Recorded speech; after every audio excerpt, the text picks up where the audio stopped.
How's it going, guys? Nintendo Enthusiast here. I've been playing a little game you might know called Sakuna of Rice and Ruin. This is an upcoming action platforming / simulation game for Nintendo Switch, PlayStation 4, and PC. I've played the opening hours of the game and I gotta say, I'm really impressed so far. From its main combat action and RPG elements to its surprisingly fun and relaxing simulation elements. Also, one thing I wanted to note before jumping in was, sorry about my voice. I feel like it's going out for some reason. I'm not sure why, but I don't normally sound like this. I think I sound weird. I can't really tell, honestly. But anyway, let's jump on in. Despite looking like a child, the main character, Sakuna, is a grown adult with a bit of a drinking problem. She spends her days drunk and lazily moping around her village, as she's royalty, so she can pretty much do that. However, her life quickly takes a turn when she accidentally sets a building on fire. The game then truly begins as she's banished from her hometown until she completes the task appointed to her. I'll stay vague on all the details so you can go in as spoiler-free as possible, but I really like the setup of the game. I like that Sakuna is a lot different from most protagonists. We're not really supposed to like her in the beginning of the game, but I assume by the time the credits roll, she'll have a totally different outlook on life and the people around her.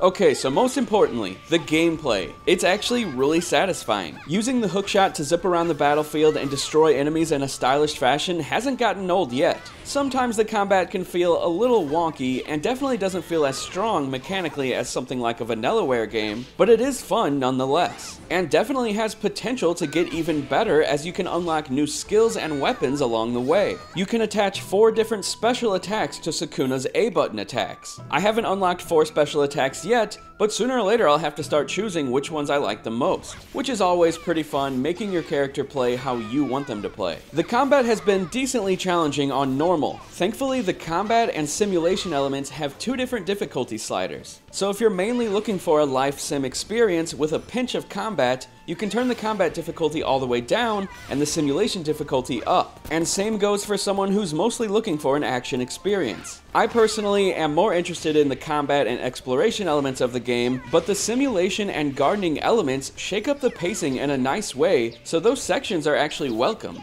Sakuna's home area in this new land she's been banished to is very relaxing and somewhat therapeutic. The music is extremely pretty and the visuals are stunning, even at nighttime, which a lot of games fail at. However, one element that surprisingly stood out to me was the sound design. You can hear the various animals in the forest nearby, as well as the water running down the rocks and the plant life blowing in the wind. ASMR people will love this section of the game for sure. And while the action segments in Sakuna of Rice and Ruin are all in 2D, when you're at home, you actually have a fully controllable third-person camera. And while simple in concept, it's really a nice touch, and differentiates the 2 different styles of gameplay even more. I'm not sure if this is the only area in the game that is in third person, but I would love if they introduced a few more at some point. I'll be sure to talk about that in my full review next month. The gameplay loop in Sakuna is already really addicting. Each day you'll wake up and go out and explore new areas. In these new areas you'll find ingredients for new recipes, secret items, and of course, seeds, food, and resources to bring back home. The game uses a day-night system and you'll need to get most of your exploring done during the day, as things can get a bit more frightening at night.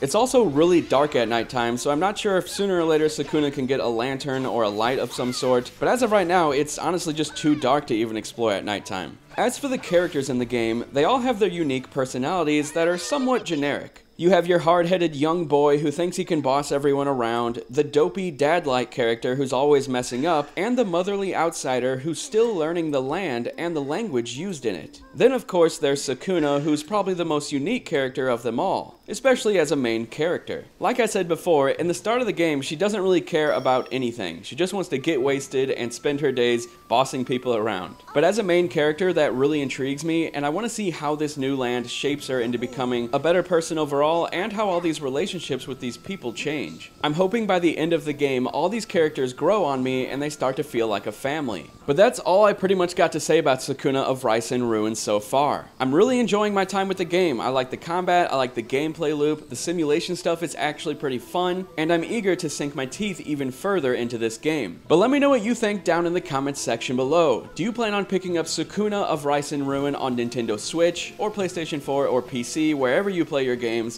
If you enjoyed this video, hit that thumbs up. If you didn't, hit that thumbs down. Thanks a lot for watching, and I will talk to you guys later. See ya.